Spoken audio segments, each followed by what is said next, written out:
오늘 신문지상의 칼럼에 실린 예화입니다. 레오나르도 다빈치가 몇 년 동안 고생해서 완성된 최후의 만찬을 공개하기 위해서 지인들을 자리에 초청했습니다. 드디어 천이 벗겨지고 작품이 모습을 드러내자 순간 사람들의 입에서 탄성이 흘러나왔습니다. 그리고 한 친구가 한껏 상기된 표정으로서 정말 대단한 작품입니다. 예수의 손에 들린 저 광채나는 유리잔을 보세요. 정말 대단하지 않습니까? 라고 말을 하였습니다. 그 말을 들은 다빈치가 붓을 들어서 즉시 그 유리창을 뭉개버립니다. 그리고 사람들에게 이렇게 얘기를 합니다. 이 작품은 실패한 것입니다. 나는 여러분의 시선이 예수의 얼굴에 집중되기를 원했습니다. 그런데 유리잔에 그 시선이 모아졌다면 그것은 제 의도에서 완전히 벗어난 것입니다. 그러므로 이 작품은 실패한 것입니다. 라고 말을 하고 다시금 유리잔이 예수의 표정을 가리지 않도록 하여서 그 그림을 완성시켰다고 합니다. 우리들은 종종 예수의 손에 들린 그 광채에 나는 유리잔에 환호하는 우를 범하곤 합니다. 신앙은 삶의 본질을 찾아가는 과정, 특별히 유리잔에 가려진 예수의 얼굴을 회복하는 것에 나아가야 하는 것이죠. 오늘 이에 대해서 함께 말씀을 통해 함께 나누기를 원합니다. 지금 예수님께서는 갈릴리 가나 지역에 이르셨습니다. 이것은 예수님께서 첫 번째 기적, 물을 포도주로 만든 기적을 행했던 곳이죠. 이번에도 예수께서 갈릴리에 왔다는 말을 듣고 많은 사람들이 몰려나와서 이 예수님을 영접하였습니다. 예루살렘에서 행한 그 많은 표적들을, 그 소문들을 듣고 예수님을 영접한 것이죠. 예수님께서는 예루살렘에서 성전을 정하셨고요. 특별히 오늘 말씀을 통해서 보면 많은 치유의 능력들을 행하셨습니다. 이런 일들을 행하신 예수님께서 지금 자신들이 살고 있는 가나에 오셨으니 자신들에게도 그런 기적을 행하기를 원하는 마음으로 사람들이 모여든 것이죠. 예수님께서는 갈릴리 사람들에게 영접을 받으셨지만 그것은 예수님께서 그리스도이심을 세상의 구세주로 그 깨달음으로 인해서 영접한 것이 아니라 사람들은 표적을 보고 그리고 표적을 기대하면서 예수님을 영접한 것입니다. 즉 자신의 이익을 위해서 예수님을 환영한 것뿐입니다. 그래서 어떤 면에서 보면 이것은 하나의 거부이기도 합니다.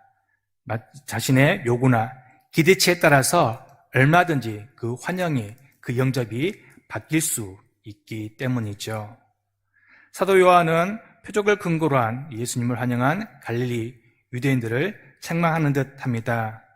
요한복음에서 요한은 진정으로 예수 그리스도를 나의 구주로, 나의 삶의 주인으로 영접할 때는 주로 헬라어 람보노라는 헬라어를 사용하였습니다. 그런데 지금 이 본문에서는 다른 헬라어를 사용하고 있고 요한복음에서 단 한 번 쓰였던 헬라어로 쓰고 있기 때문이죠. 그때 이 예수님께서 가나에 왔다고 하는 것을 왕의 신하가 듣게 됩니다. 이 신하에는 지금 왕의 아들이 있었는데요. 그 아들이 병들어 죽게 되었습니다. 소식을 들은 왕의 신하는 즉시 가나를 향해서 달려가죠. 이 왕의 신하의 아들의 상태가 어떠했는지를 다시 한번 46절, 47절 그리고 49절을 통해서 보면요. 말씀 한번 띄워주시겠습니까? 47절을 보면 왕의 신하가 있어 그의 아들이 가버나움에서 병들었다라고 표현을 하고 있습니다. 그런데 47절에서는요. 그가 거의 죽게 되었다라고 얘기를 하고 있고요. 이어서 49절 말씀은 신하가 이르되 주여 내 아이가 죽기 전에 내려오소서라고 말씀을 하고 있습니다. 병이 얼마나 심각하게 진행되었는지 생명이 얼마나 위태한 사항인지를 잘 보여주고 있죠. 지금 왕의 신하는 죽어가는 아들의 문제를 가지고 예수님께 나와왔습니다. 그는 정말 진지하게 예수님께 나와왔고요. 또 예수님께서 행하실 그 기적의 능력들을 믿고 있었습니다. 그 믿음을 행함을 통해서 보여주고 있는데요. 가버나움에서 가나까지 지도상으로 직선 거리만 해도 34km 거리였고요. 또 그 길은 계속해서 오르막의 길입니다. 힘든 여정이 있죠. 이 여정을 한낮에 감당할 만큼 그는 간절한 마음으로, 절박한 마음으로 지금 예수님께 찾아와서 간구하고 있는 것이죠. 마치 예수님께서 제자들에게 자신을 따라오라고 청한 것처럼 왕의 신은 지금 예수님께 와서 고쳐달라고 예수님을 청하고 있습니다. 예수님 앞에 나온 왕의 신하의 태도 굉장히 모범적이죠. 보통 국가의 하위 관리를 보고 왕의 신하라는 표현을 잘 쓰지는 않을 것 같습니다. 즉 여기 있는 이 왕의 신하, 고위 관료라고 볼 수 있습니다. 당시에 헤롯의 본본왕이 다스리고 있었던 시기에 그 측근 중에 하나였던 것으로 보입니다. 대부분의 고위 관료들이 그렇듯 그들은 명령을 주로 하는 편이지 요청을 하지는 않습니다. 기본적으로 사람들 위해서 군림하고 있기 때문입니다. 근데 지금 이 왕의 신하가 예수님 앞에 나와서 그분을 청하고 있는 모습을 보여주고 있죠. 이 당시 예수님은 어떻습니까? 사람들에게 보여주는 그 표면적인 모습은요, 가난한 목수의 아들이었습니다. 그리고 지금 갈릴리라고 하는 작은 지방에 있는 것이죠. 이것에도 불구하고 왕의 신하는 지금 예수님 앞에 나와서 내 아들을 살려달라고 겸손하게 예수님을 요청을 하고 있습니다. 이런 겸손한 왕의 신하의 태도, 그리고 간절한 소원을 예수님께서 들으셨다면요, 우리가 알고 있는 사랑의 예수님이라면 기꺼이 어떤 행동을 하실 것인데 지금 예수님께서는 그 어떤 행동도 하지 않고 계십니다. 그리고 오직 말씀만, 두 가지 말씀만 하고 계시는데요. 그 말씀이 48절 그리고 50절 말씀입니다. 48절 말씀 한번 읽어보도록 하겠습니다. 예수께서 이르시되 너희는 표적과 기사를 보지 못하면 도무지 믿지 아니하리라 하고, 50절의 말씀은 예수께서 이르시되 가라 내 아들이 살아있다 하시니라고 말씀만 하고 계십니다. 우리는 이 기사의 결말들을 잘 알고 있죠. 왕의 신하의 아들은 병이 치유되어서 살아나고요. 이 표적으로 말미암아 왕의 신하 그리고 그 집안의 모든 사람들이 다 예수님을 믿게 됩니다. 근데 우리가 정말 이 당시에 왕의 신하의 입장에서 생각해 보면 과연 예수님께서 이런 말씀을 하실 때 우리는 어떤 느낌이 들까요? 힘들게 절박한 마음으로 예수님께 찾아왔습니다. 그리고 그분께 요청을 했죠. 내 아들을 살려달라고 간절히 말을 했습니다. 그러면 그 말씀을 들은 예수님께서 그래야 우리가 함께 내려가든지 아니면 아들을 위해서 어떤 의미 있는 행동을 하시든지 아니면 함께 기도했으면 좋을 텐데요. 그렇지 않고 지금 예수님께서는 주변 사람들을 보고 한번 책망하시고 그런 후에 가라고 내 아들이 살아있다라고 말씀만 하고 계십니다. 이 말씀을 들은 왕의 신하의 그 감정은 정말 어떠했을까요? 예수님께는 지금 아들이 없으니까 정말 아버지의 마음을 몰라도 모르는 것처럼 느끼고 있습니다. 내가 절박한 마음으로 죽어간 아들을 보고 예수님께 나와왔는데 예수님께는 정말 평온하게 말씀을 하고 계시는 것이죠. 예수님께서는 왜 이렇게 말씀을 하셨을까요? 이렇게 말씀을 하심으로써 지금 예수님께서는 왕의 신하와 그리고 주변 사람들에게 알리고 싶은 것이 과연 무엇일까요? 이 질문을 가지고 오늘 함께 말씀을 나누고자 합니다. 오늘 본문은 우리에게 믿음의 본질에 대해서, 참된 믿음에 대해서 질문하는 것 같습니다. 말씀을 보면 믿음이 3번 등장하고 있습니다. 첫 번째 믿음은 표적과 기사를 보고 믿는 믿음입니다. 이는 갈릴리 사람들이 예수님을 영접할 때 그리고 왕의 신하가 예수님께 나와왔을 때 가지고 있었던 믿음이죠. 예수님께서는 내 죽어가는 아들의 병을 능히 고칠 수 있는 능력이 있다는 것을 믿고 예수님께 나온 것입니다. 이 믿음이 있었기에 왕의 신하는 지금 죽어가는 아들의 뼈에서 아들을 간호한 것이 아니라 멀리 떨어져 있는, 이틀 이상의 멀리 떨어져 있는 예수님께 달려 나왔던 것이죠.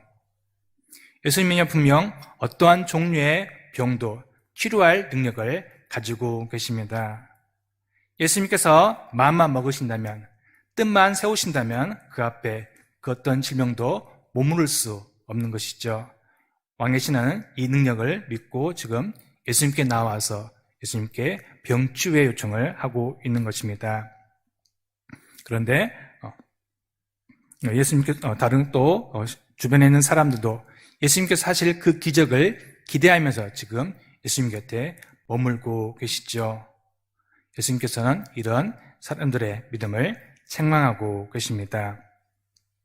우리들은요, 봐야만 믿을 수 있는 존재들입니다. 그래서 우리는 눈에 보이는 사항들을, 특별히 통계를 의지해서 많은 것들을 예측하곤 하지요. 하지만 보는 것도 대부분 제대로 다 파악하지 못합니다. 그래서 보고 믿는 신앙은 지극히 협소한 신앙이죠. 지금 내 눈앞에 보이는 것만 집중을 하고 있기 때문이죠. 과거를 통해서 우리가 어떤 일이 있었는지, 그리고 앞으로 미래에 어떤 일이 일어날 것인지 그 소망도 가지지 못합니다. 지금 내 앞에 있는 것만 정정긍긍할 따름입니다.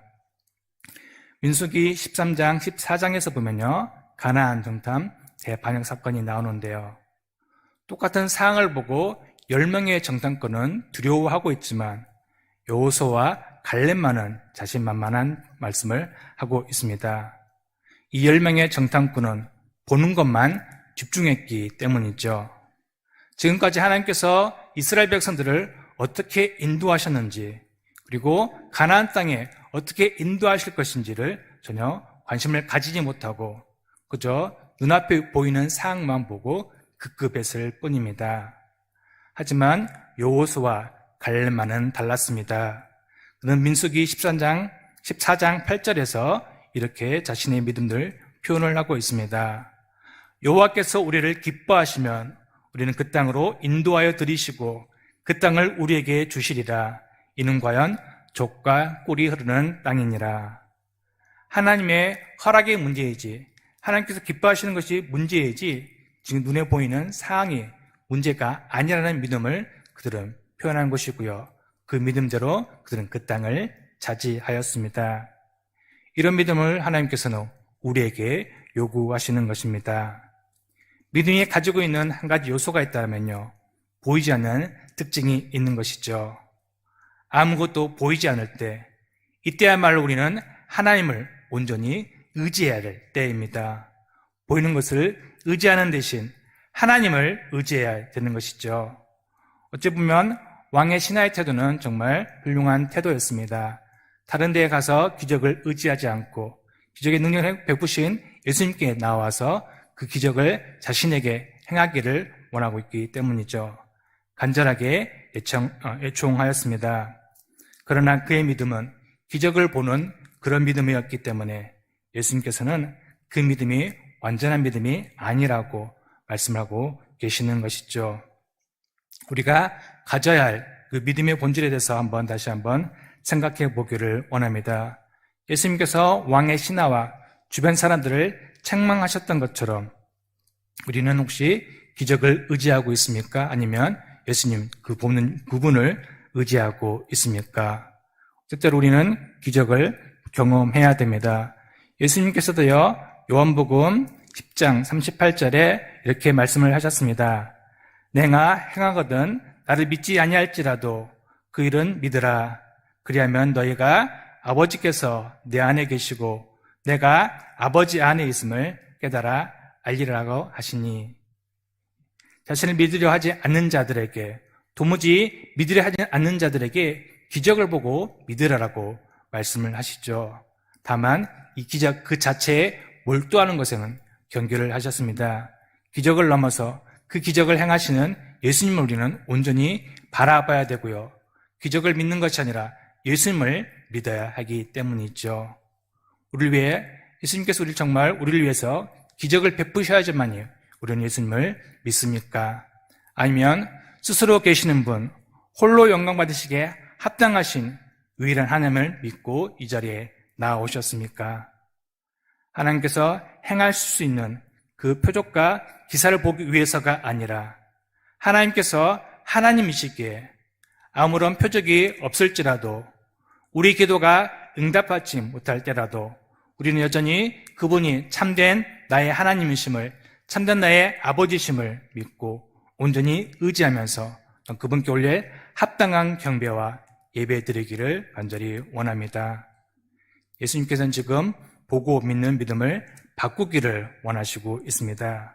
그래서 예수님을 향해서 내 아이가 죽기 전에 내려오라고 호소하는 왕의 신하에게 그는 예수님께서는 그와 함께 갔다고 말씀하는 것이 아니라 가라 내 아들이 살아있다라고 말씀을 하셨습니다. 살아있다는 이 헬라어 원어는 미래의 의미를 담고 있는 형제 동사입니다. 그래서 영어 역본에는 will live, 살 것이다라고 미래시로 번역하기도 합니다. 예수님께서는 정말 짧은 대답만을 하셨습니다. 가라, 내 아들이 살아있다. 그런데 이 말을 들은 왕의 신하의 반응은 어떠합니까? 50절에 보면 다시 한번 말씀을 띄워주시겠습니다. 이렇게 반응을 하고 있습니다. 예수께서 이르시되 가라, 내 아들이 살아있다. 아니 그 사람이 예수께서 하신 말씀을 믿고 가더니라고 말씀을 하고 있죠. 왕측은 왕의 신하가 예수님의 말씀을 믿고 순종하여서 그 발걸음을 걸어 돌려서 집으로 내려가고 있는 모습을 보여줍니다. 어떻게 이 신하는 예수님의 말씀만 듣고 그 몸을 돌이켜서 내려갈 수가 있었을까요? 그가 그렇게 할 수 있는 이유가 그의 신분을 뜻하는 왕의 신하라는 말에 있다고 저는 생각이 됩니다. 왕의 신하는 어떻습니까? 어디에 주로 있습니까? 왕 옆에 있으면서 왕이 하는 말이 어떻게 이루어지는지를 보게 됩니다. 절대 왕의 말이 가볍지 않고요. 그 어떤 말을 하더라도 그대로 이루어지는 것을 옆에서 보고 있는 것이죠. 군대 갔다 오신 분들은 아잖아요. 사단장이 산을 옮기라고 하면 병사들이 힘을 다해서 이 산을 저쪽으로 흙을 퍼서 옮기는 그런 모습을 보여주고 있는데요. 이 당시엔 정말 왕의 명령 절대적이었습니다. 내 생각으로 내 판단으로 이루어지지 않을 것 같은데 왕의 명령을 하면 수단과 방법을 가리지 않고 그 일을 이루어가야 했고 또 이루어졌지요. 왕의 신하는 계속해서 왕 옆에 있으면서 왕의 말이 이루어지는 것을 보고 있습니다. 자신이 지금 예수님을 만났는데 예수님께서 하신 말씀을 들으니 예수님께 왕의 위엄이 느껴졌다는 것입니다. 참된 왕이 그에게 지금 말씀하신 것을 왕의 신하는 느꼈다는 말씀이죠. 그래서 예수님께서 하신 말씀이 그대로 실행될 것이라는 믿고 자신은 몸을 들려서 집으로 내려올 수가 있었습니다. 정말 이 왕의 신하는 예수님의 말씀을 완전히 믿었을까요? 성경은 왕의 신하에 대해서 그 본심에 대해서 기록을 하고 있지는 않습니다. 그가 불안에 가득하다든지 혹은 의심이 가득하지만 왕이 예수님께서 말씀하셨으니까 그 말씀을 붙들고 발걸음을 옮겼다는 그런 기록들은 전혀 있지 않습니다. 어떤 표적도 없고요. 다만 그분의 말씀만 있고 그는 믿고 갔다라고 기록을 하고 있습니다. 왕의 신하는 예수님의 말씀만을 믿고 발걸음을 돌려서 가버나움으로 자기 아들에게로 내려가기 시작을 합니다. 그런데 가는 도중에 자신들의 종들을 만나게 됐죠. 그리고 아들이 살아있다는 말씀, 예수님께서 하셨다는 말씀을 종들에게 듣게 됩니다. 그리고 이 종들에게 짐을 던지죠.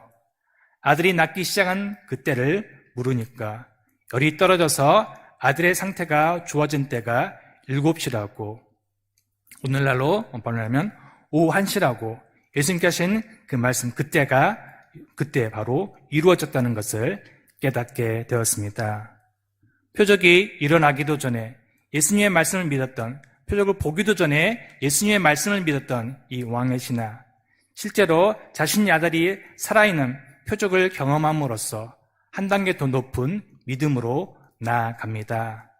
그가 예수님을 믿었을 뿐만 아니라 온 집안이 예수님을 믿게 됩니다. 풍성한 생명의 역사가 있는 믿음으로까지 나가게 된 것이죠.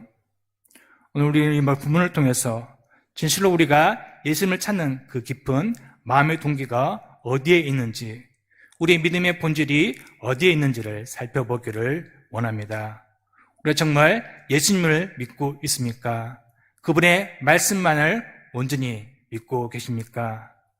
아니면 예수님께서 행하실 그 표적과 기사의 능력을 믿고 그 일들이 내게 이루어질 것을 기대하면서 이 자리에 나와 계십니까? 우리가 살고 있는 세상은요, 우리의 생각에 의해서, 우리의 필요에 의해서 형성되고 그래서 제한적일 수밖에 없습니다. 문제는 세상뿐만 아니라 주님에 대한 믿음까지, 우리의 신앙까지도 우리의 필요에 따라 형성될 수 있다는 말씀입니다. 지금 갈릴리 사람들이 본 예수님의 모습, 그분의 참 모습이 아니라 온전한 생명의 주인 되신 예수님을 본 것이 아니라 자신이 원하는 예수님을 바라봤습니다. 자신들에게 그리고 이 지역에 기적을 행하실 예수님만을 바라보고 지금 예수님께 나와서 그분을 영접한 것이죠. 이에 대해서 예수님께서는 부적절한 동기에 대한 믿음을 책망하고 계십니다. 우리 믿음은 어디에 있습니까? 우리에게 무언가를 해주기를 바라는 그 예수님의 능력에 있습니까? 그 능력을 기대하는 마음으로 이 자리에 오셨습니까? 아니면 정말 예수님께, 예수님의 말씀에 뿌리를 두고 계십니까? 바라고 원하기는요, 정말 예수님, 그분께만 뿌리를 내리고 온전히 예수님을 믿고 나아가기를 원합니다. 믿음, 보이지 않기 때문에, 우리 눈에 들리지 않기 때문에 정말 어렵습니다. 사실 우리는 잘 믿을 수 없는 존재들이죠. 그래도 불구하고 예수님께서 은혜를 먼저 베풀어 주셨기 때문에, 주의 사랑으로서 우리를 선택하셨기 때문에 우리는 지금 예수님을 믿고 하나님께 나아갈 수가 있는 것이고요. 그의 말씀을 믿고 그 말씀에 의지하여서 하나님께 간구하면서 또 우리의 믿음이 성숙되기를 바라고 있습니다. 왕의 신하는 이것을 붙들었다고 믿습니다. 왕의 신하, 처음에는 갈릴리 사람처럼 표적과 기사를 보기를 원했지만은 예수님께서 하신 그 말씀을 믿고 나아갈 때 예수님께서 하신 그 말씀이 온전히 이루어지는 것을 보고 또 온전히 예수님을 믿을 수 있었습니다. 이사야서 40장 8절 말씀은 우리에게 이렇게 말씀을 합니다. 풀은 마르고 꽃은 시드나 우리 하나님의 말씀은 영원히 서리라고요. 꽃은 마르고 정말 세월은 빠르게 흘러갑니다. 하지만 우리 하나님의 말씀은 영원토록 그대로 존재하십니다. 말씀으로 창조하시고 통치하시면서 또 우리를 말씀으로 만나주신 그분, 그분의 말씀이 영원히 이 땅 가운데서 그 능력을 발휘하고 있는 것이죠. 우리는 정말 예수님 그분을 그리고 그분께 하신 그 말씀을 온전히 믿고 나아가야 되겠습니다. 예수님께서 우리에게 말씀하시면 그 말씀 그대로 성취될 것을 믿고 그 믿음에 우리의 발걸음을 옮기기를 원합니다. 그리고 그 믿음을 통하여서 결국 우리를 위해 행하실 그분의 하나님의 큰 역사를 바라보기를 원합니다. 하루하루를 삶을 살아갈 때 끝까지 믿음 붙들기를 원하며 그 모습을 통해서 하나님이 정하신 그때 믿음의 눈으로서 우리를 통해서 이루실 하나님의 일들을 경험하고 또 그 일들을 감당할 수 있는 우리 되기를 원합니다. 그래서 온전한 믿음으로써 하나님만을 온전히 찬양하며 그분께 올리에 합당한 경배를 온전히 드릴 수 있는 우리 은혜를 교회 모든 성도 되기를 간절히 소망합니다. 우리는 예수님을 그리고 그분의 말씀을 신뢰하도록 부름받았습니다. 이 예수님이면 충분하고요. 그분의 말씀이면 충분합니다. 그러니까 그분을 신뢰하면서 우리의 모든 것들을 내어 맡기고 말씀에 순종하여서 그 말씀대로 행할 때 하나님께서는 우리를 통해서 하나님의 큰 일을 이루어 가실 것입니다. 일들을 온전히 또 이루어갈 수 있는, 그리고 함께 더욱더 힘있게 나아갈 수 있는 우리 모든 성령 되기를 간절히 소망합니다.